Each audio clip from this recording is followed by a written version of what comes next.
ఓం శ్రీ గురుభ్యో నమః. శ్రీకృష్ణ పరమాత్మనే నమః. 2లో 53వ శ్లోకం. ఓం శృతి విప్రతిపన్నాతే యథా స్థాస్యతి నిశ్చల సమాధావచలా బుద్ధి స్తథా యోగమవాప్స్యసి.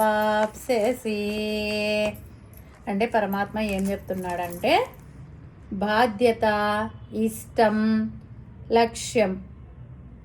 లక్ష్యాన్ని దృష్టిలో పెట్టుకొని మన బాధ్యత నెరవేర్చేటప్పుడు లక్ష్యానికి భంగం కలగకుండా, తర్వాత ఇష్టాలు తీర్చుకునేటప్పుడు కూడా లక్ష్యాన్ని అధిగమించకుండా చేస్తే మన జీవితాన్ని గడుపుకున్నట్లయితే, మన సాధనను చేసుకున్నట్లయితే ఈ సందేహాలన్నీ తొలగిపోతాయి.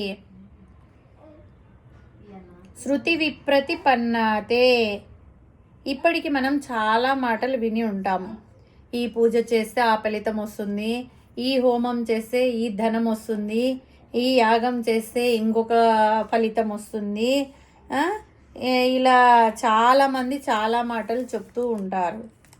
ఇవి కాక మనం మన లక్ష్యం ఏమి, జ్ఞానం ఎలా వస్తుంది, మన లక్ష్యం ఏమి, జ్ఞానం, అది ఎలా వస్తుంది అని తెలుసుకోవాలి.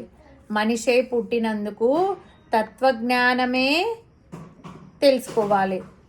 మనిషి జీవితానికి లక్ష్యమైన తత్వజ్ఞానాన్ని పొందాలంటే ఏమి చేయాలో తెలియక కొట్టుమిట్టాడుతుంటాడు సాధారణ సాధకుడు. నీ యొక్క బుద్ధి, మతి అలాగే ఉన్నాయి. శృతి విప్రతిపన్నాతే, సరిగా అర్థం కావడం లేదు. బాధ్యత ఏది, ఇష్టం అనేది తెలియడం లేదు. నీ జీవితానికి లక్ష్యం ఏది అనేది తెలియడం లేదు. ఇటువంటి పరిస్థితులలో నీవు చేయాల్సింది సరైన ఆలోచన సరిగా ఉంటే తే బుద్ధి అంటే నీ బుద్ధి చంచలాన్ని వదిలేస్తుంది. నీ బుద్ధి అటు ఇటు ఊగుతుంది. అలా కాకుండా యథా తాస్యసి నిశ్చల, నీ బుద్ధిని నిశ్చలం చేసుకో. నీ ఆలోచన శక్తితో నేను అందించిన, అంటే పరమాత్మ అందించిన జ్ఞానంతో నీ బుద్ధిని నిశ్చలం చేసుకో. ఏ రకమైన సందేహాలకు చోటు ఇవ్వకు. సమాధి అంటే ఆత్మ, పరమాత్మ తత్వంని సమాధి అంటారు.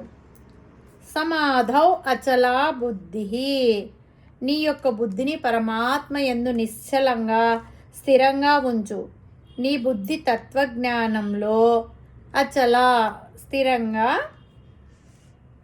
నిలబడిపోవాలి. అలా స్థిరంగా ఉంచడం వలన నీ మనస్సు యోగం పొందుతుంది. తథా యోగం అవాప్స్యసి, అంటే నీకు పరమాత్మతో నిత్య సంయోగం ఏర్పడుతుంది అని ఉపదేశించాడు. హరి ఓం తస్సత్. శ్రీ గురుభ్యో నమః. శ్రీకృష్ణ పరమాత్మనే నమః. 2వ అధ్యాయము 54వ శ్లోకం. అర్జున ఉవాచ ఓం స్థిత ప్రజ్ఞస్య ఖా భాషా సమాధిస్తస్య కేశవ స్థితదీహి కిం ప్రభాషేత కిమాసీత వ్రజేత కిం. అంటే ఈ శ్లోకము అర్జునుడు పరమాత్మను అడుగుతున్నాడు. ఇంతవరకు పరమాత్మ చెప్పాడు కదా, ఈ శ్లోకాన్ని అర్జునుడు అడుగుతున్నాడు. ఏమనంటే, ఓ కేశవ, కేశి మొదలగు రాక్షసులని సంహరించి అంధకారాన్ని నిర్మూలించిన జ్ఞాన స్వరూపమైన ఓ పరమాత్మ. అంటే కృష్ణ పరమాత్మను అర్జునుడు ఈ విధంగా సంబోధిస్తున్నాడు అన్నమాట. ఓ పరమాత్మ, ఇంతవరకు నీవు సమాధి, నిశ్చల బుద్ధి అనే విషయాలు చెప్పావు. అటువంటి ప్రజ్ఞ కలిగిన యోగ సిద్ధుడి గురించి నీవు చెప్పావు. ఆ యోగ సిద్ధిని ఎలా గుర్తించాలి? తత్వజ్ఞానము కలిగిన మహానీయుడిని గుర్తించడం ఎలా? ఆ స్థితప్రజ్ఞుడి గురించి పండితులు కానీ, శాస్త్రాలు కానీ, గ్రంథాలు కానీ ఏ విధంగా చెప్తున్నాయి? స్థితప్రజ్ఞస్య ఖా భాష అంటే ఆ స్థితప్రజ్ఞుడు ఎలా ఉండాలి? సమాధి తస్య కేశవ, యోగ సమాధిని పొంది ఆ సమాధిలో పరమాత్మ తత్వాన్ని ఎలా పొందాలి? అలా పొందినవాడు బయటికి వచ్చి ఎలా మాట్లాడతాడు?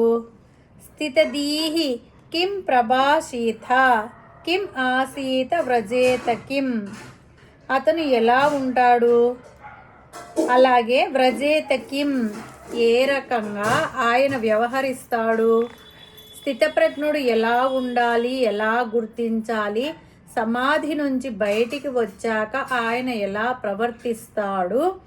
ఆయన నడత ఎలా ఉంటుంది? నడత అంటే వ్యవహారం, నడక కాదు. ఇవన్నీ నాకు చెప్పవలసింది అని పరమాత్మను అర్జునుడు ఈ శ్లోకంలో అడుగుతున్నాడనమాట. హరి ఓం తత్సత్.